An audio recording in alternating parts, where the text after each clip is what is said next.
এখন ভোর 5:30 বাজে। বাইরে আধো আধো আলো ফুটেছে মাত্র, আর আমি এক কাপ চা নিয়ে বেলকনিতে চলে এসেছি। বাইরের এই সুন্দর স্নিগ্ধ পরিবেশ, এত সুন্দর আবহাওয়ার সাথে এক কাপ ধোয়া ওঠা গরম চা আসলেই উপভোগ করার মতো একটা বিষয়। আমি আর আমাদের পুষি দুজনে মিলে এখন বেলকনিতে বসে আছি। সবাইকে আমন্ত্রণ জানাচ্ছি আমাদের আজকের ছোট্ট এই ভিডিওটি উপভোগ করার জন্য। আজ সকাল সকাল উঠেছি, নামাজ পড়ে ব্যালকনিতে এসে চাটা খেয়ে দিয়ে চলে আসলাম রান্নার যন্ত্র করতে। আজ সারা দিনের জন্য আমি রান্না করব কয়েক রকম সবজি দিয়ে একটা ভাজি আর কচুর ছড়া বা কচুর মুখি দিয়ে মাছের ঝোল। আমাদের বাসায় খুব সকালবেলা আসলে নাস্তা খুব একটা কেউ করে না, নাস্তা করতে করতে একটু বেলা হয়ে যায়। সকালবেলা নাস্তা করে সবাই যে যার মতো বের হয়ে যায় কাজে। এরপর সবাই বাসায় ফেরে একসঙ্গে আবার খাওয়া হয় রাতের বেলায়। দুপুরবেলায় আসলে সবাই বসে একসাথে খাওয়াটা আমাদের হয় না, তাই সকালবেলায় যা রান্না করে ফেলতে হয়। তো আমি এই জন্যে সকালবেলাতেই একবারে ভারী করে খাবার রান্না করে ফেলি, আর দুপুরবেলা যা থাকে ওটা দিয়েই আমরা চালিয়ে নিই। গতকাল রাতে বেঁচে যাওয়া কিছুটা দুধ ছিল, তাই ভাবছি একটু সেমাই রান্না করব। দুধটাকে সুন্দরভাবে জাল করে নিচ্ছি। দুধের সাথে আমি লবণ আর একটু চিনি মিশিয়ে নেব।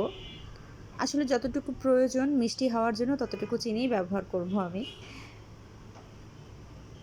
এছাড়া আমি এতে অ্যাড করেছি এলাচ। তো মোটামুটি আমি দুধটা সুন্দরভাবে জাল করে নিয়েছি। এখন বাসায় কিছুটা লাচ্ছা সেমাই ছিল, লাচ্ছা সেমাইয়ের সাথে আমি একটু কিচমিচ দিয়ে দুধ দিয়ে সেমাইটাকে ভিজিয়ে নিচ্ছি।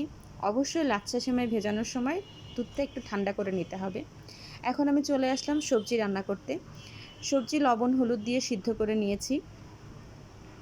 এরপর কড়াইয়ে পেঁয়াজ এবং রসুন দিয়ে সুন্দরভাবে তেলে দেব। দেখুন আমার সবজিটা প্রায় হয়ে গেছে, সুন্দরভাবে ভাজি করে নিয়েছি। এখন আমি কচুর মুখের তরকারিটা রান্না করব। অবশ্য আমি কিছুক্ষণ আগে মাছটাকে ভেজে উঠিয়ে রেখেছি। এখন মশলা কষিয়ে কচুরমুখী দিয়ে কচুরমুখীটাকে কষাবো। আমি চেষ্টা করব এই পানিতেই কচুরমুখী পুরোটা যেন সিদ্ধ হয়ে যায়। কচুরমুখী হতে থাকে, এদিকে আমি আমার কিছুটা থালাবাটি ছিল যেগুলো নোংরা হয়েছে, এগুলোকে ধুয়ে পরিষ্কার করে ফেলি। কত দ্রুত কাজ হয়ে যাচ্ছে, তাই না? আসলে এ সবই এডিটিংয়ের কেরামতি।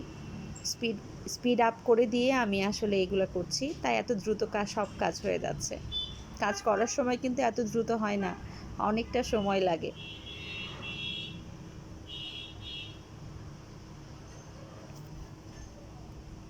কচুরমুখীর তরকারিতে পানি অনেকটাই কমে গেছে, আর আমার কচুরমুখীগুলো প্রায় সিদ্ধ হয়ে এসেছে।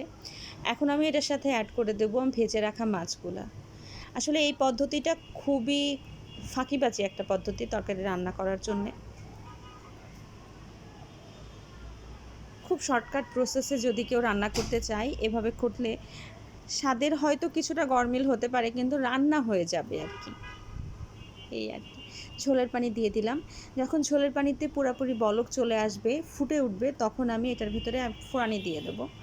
আগে থেকেই ভেজে আমি উঠিয়ে রেখেছি ফোড়ানি, ওটাকে বেটে সুন্দরভাবে মিশিয়ে দেব। এখন প্রায় রাত 10টা বাজে। ল্যাপটপে কাজ করছিলাম, এর মধ্যে পুষি এসে বসেছে আমার পাশে। দেখুন কত সুন্দরভাবে ওর নিজেকে চেটে চেটে পরিষ্কার পরিচ্ছন্ন করছে।